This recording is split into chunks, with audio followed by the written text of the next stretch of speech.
You're looking at a 2005 Toyota Prius with about 147,000 miles on it, and we purchased this car for about $3,000. That's right, $3,000.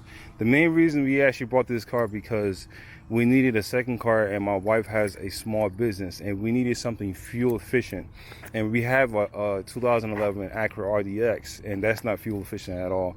And we saw this and we were like, you know what, let's just buy a Prius. I hated Priuses when I actually first seen them years ago, but let's see what we get for $3,000. In my opinion, $3,000, there's a few things that I don't like, but for $3,000, this is perfect for at least 6 to 7 months to a year. Now, for $3,000, this is actually a perfect car. This is the gas engine, and this is the hybrid engine, the battery part of the engine. In my opinion, they work seamlessly. Like I said earlier, I was not impressed when I first seen this car years ago, and I'm actually happy we bought this car. I'm thinking about selling my G35 after the summer, after I actually drive it and say goodbye to it, to get another Prius, because Priuses are so reliable that most likely this car will last to at least 2, maybe 300,000 miles. We're going to try to find that out. But let's go on the inside of the car. All right, you have the car in your hand. I don't even have to unlock it. My Infiniti does not do this, right? This is actually advanced for a 2005 car, right? I just go to the car, open the door. I was so impressed by that. I was like, you know what? This is definitely perfect for a beater car. And as you can see, this is a very basic car. The only thing I have to say I don't like about this car, I am 6'2", and my knees touch the steering wheel. And this does not move up or down that much. You know, this can actually go down, not up. That's how far it can actually go up. But my knees can touch it. But I don't think that's a big deal for me. If you're taller than 6'2", it might be a big deal.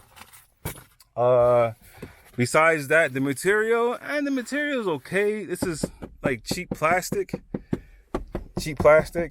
painted cheap plastic, but I really don't care. Every time you see a person reviewing this car, this cloth is always an issue.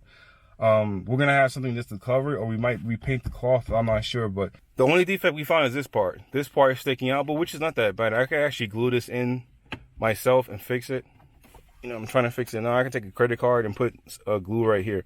That's not an issue, so I'm not actually worried about that. There's a lot of room back here. We actually have my son's bike in the trunk, and he's 6 years old. My wife has her own cleaning business, so she'll actually put all her supplies in the back. And also, we have our son's bike in the back. And you see how much room we have back there. I'm actually surprised. This is a small car, but there's a lot of room in the back. Usually, you put this in here to charge the battery, but you don't actually have to put this in here at all. You can actually just press the power button, and the radio will come on. Press it again, the car will come on.